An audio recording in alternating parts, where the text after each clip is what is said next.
Hey folks, this is Justin from Books, Bricks, and Boards, and today I'm going to talk about 5 reasons that you should consider doing a one-shot.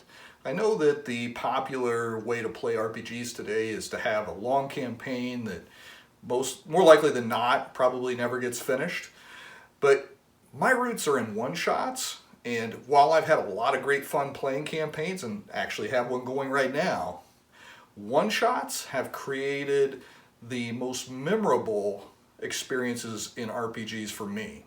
So I'm going to do my top 5 reasons why you should try a one-shot, and also I'm going to give you 5 great systems to run your own one-shots. It's a bold strategy, Cotton. Let's see if it pays off for him. Without further ado, let's get into it. So why the one-shot? Well, as you can see by my shelf, I like a variety of different game systems. I've got Hyperborea, I've got DCC, I've got Mutant Crawl Classics, got Weird Frontiers, got Umerica, a huge section of Call of Cthulhu, I've got Cipher system, I've got Numenera, I've got Metamorphosis Alpha, Tales from the Loop, on and on and on. City of Mist is another one. But by running one-shots, you can get your players to try systems that they otherwise might not be comfortable committing to a longer term campaign, and you get to give them experiences that they may otherwise not get to have. And in doing so, you may open up their eyes to some favorites that they didn't even know existed. So that's going to be my number 1, is changing up the setting. Number 2, it's going to prevent system burnout. I don't know about you, but I get tired of playing Dungeons and Dragons for months and months and years on end with no end in sight. After a while, a fighter's a fighter, a cleric's a cleric, and a dragon's a dragon. And I want to do something different. And a lot of times players don't burn out as quickly as DMs or GMs, but they still do reach that point where it's no longer special anymore. The magic's not magical. The fantastic isn't fantastic. And so changing it up a bit allows you to get that new feeling, that excitement that you had the first time you played Dungeons & Dragons with a different system. And in doing so, you can actually even renew your zeal for the old system that you're taking a break from. One-shots also encourage more risk-taking in the player's decision-making. So players get attached to their characters and they don't want to look stupid at the table or like they made a foolish decision, especially one that's going to cost the group. Because, everybody's put lots of time and effort into developing a cohesive story during your campaign. In a one-shot, it's not that way at all. Players will act rashly or just do something because it's cool without giving a thought to the consequences to their character long term, because they're probably not going to revisit this character after tonight. So by doing that, they will have some of their most memorable experiences in role-playing. As Jim Wampler, the creator of Mutant Crawl Classics and the owner of Mud Puppy Games, said, I don't remember anybody ever touting their longest campaign as their best experience. Nobody talks about the time they rolled well and everything went smooth on an adventure. They talk about the time that they tried something crazy and it happened to work, or they tried something crazy and it spectacularly failed and the world was destroyed. That is the kind of experience you can have with a one-shot that is just not feasible in a campaign game. One-shots allow your players to play a different role as well. So you may have that player that always plays the dwarf cleric or always plays the elven archer.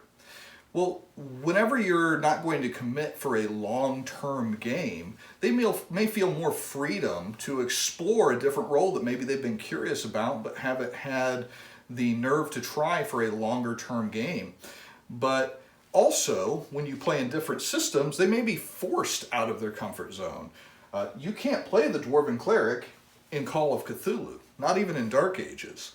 So that is another benefit, is that you get them to spread their wings and maybe find something different that they can do with their RPG experience to enhance their gameplay. Number 5, it allows experimental game planning. So 2 of the most memorable gaming sessions that I ever GM'd were one-shots. One was taking a group of players in a very rules-light system, XDM by Tracy Hickman, if anybody's familiar with that. And I actually told them that they were in a castle and that they were confused because they had been poisoned by a wizard and they didn't know their bearings and they were trying to get out. But slowly, as the adventure moved on, I actually revealed to them that they were actually hallucinating, but they were in the modern world, and the map layout was actually a mall that was local to us. And everything that they were interacting with was in the modern time, but it had a visage of fantastic around it. And everybody talked about that game session for a long time after that and how fun it was. And it wasn't because the rules were complicated, and it wasn't because everybody had a fantastic character. It was because it was a different experience than what they were accustomed to. That wouldn't work in a long-term campaign situation, but it was great for a one-shot. Another recent one-shot that I ran was using The Strange, and we did my sequel to Big Trouble in Little China. And after we got done, I revealed that Big Trouble in Little China was a recursion from The Strange. If you don't know what that is, check it out. It's from Monte Cook Games. But it allowed them to play the characters from the movie, interact with some famous locations from the movie, and continue the story of the fiction that they already enjoyed. Again, that wouldn't be something that I could keep going for 6, 7, or 10 sessions, but for one session I'm confident enough that I can pull off a little John Carpenter mimicry. So that's my last of the reasons, which is that it allows you to play experimental games.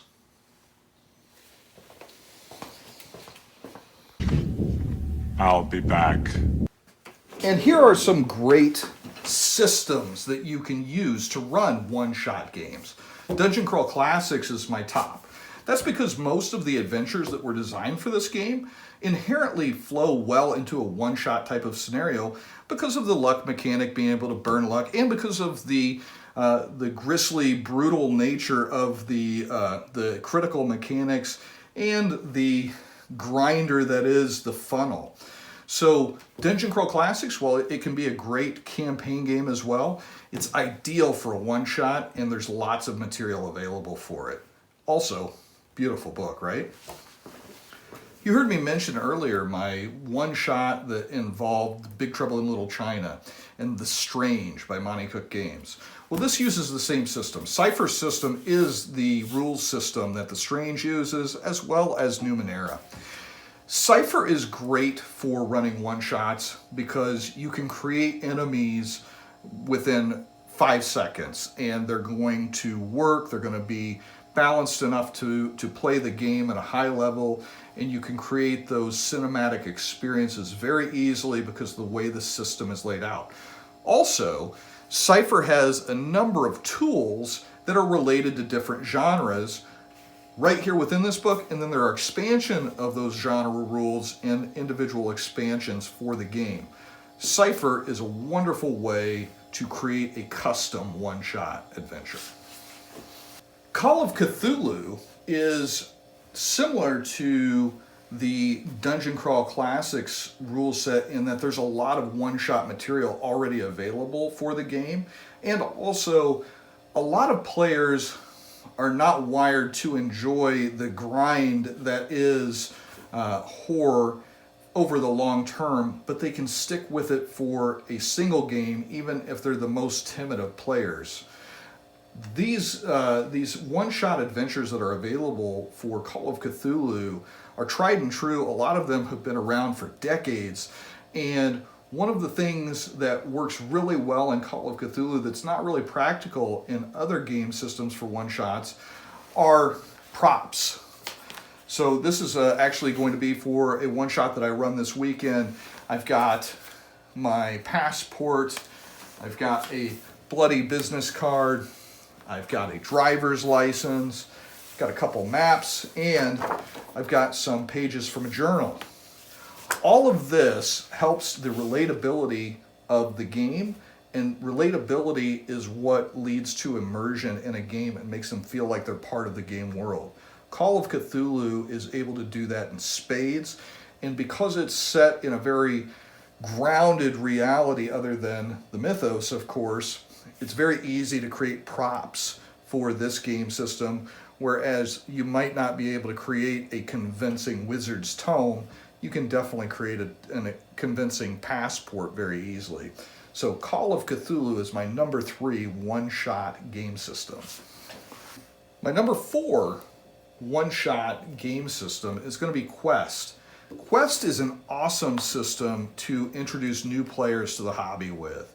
I actually learned about this from a friend of mine who mentioned that I should give it a try.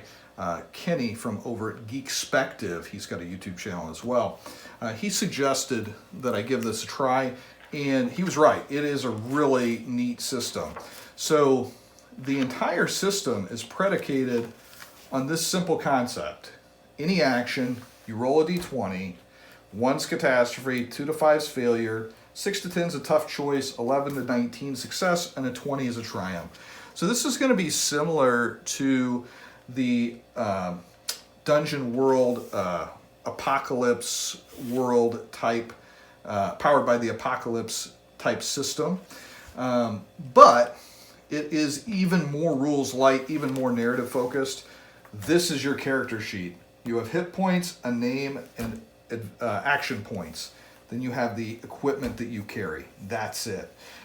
You do choose a role, and this is the second part of your character sheet. It's all narrative. The role does give you maybe a couple of extra special abilities that you can use your action points on.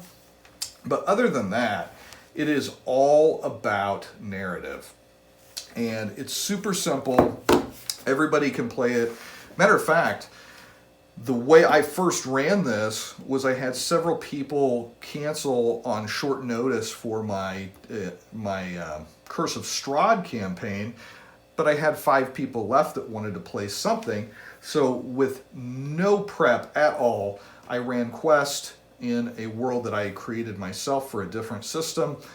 And at the end of the session, I let them vote on what we played the next time that we had a shortage of people. And all of them voted to play Quest again. They enjoyed it so much. So Quest, a great way to introduce new players to the role-playing hobby, and some really great artwork and a cool book on top of that. Okay, so you have heard me mention Powered by the Apocalypse when I was talking about Quest. You've heard me talk about how I enjoy modern horror with Call of Cthulhu for one-shots.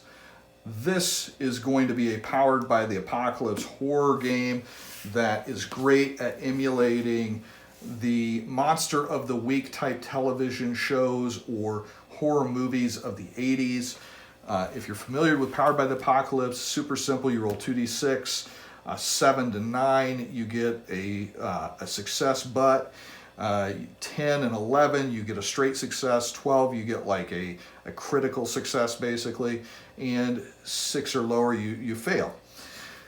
But with this, you get some great options for playbooks based on characters from fiction that you're going to relate to. The monsters play out in a very cinematic fashion. There's not turns in this. It's all based on the narrative. So you may have one character that acts 3 times in a row because narratively it makes sense. You may have a monster that gets to continue to do things and all the characters are trying to do is survive.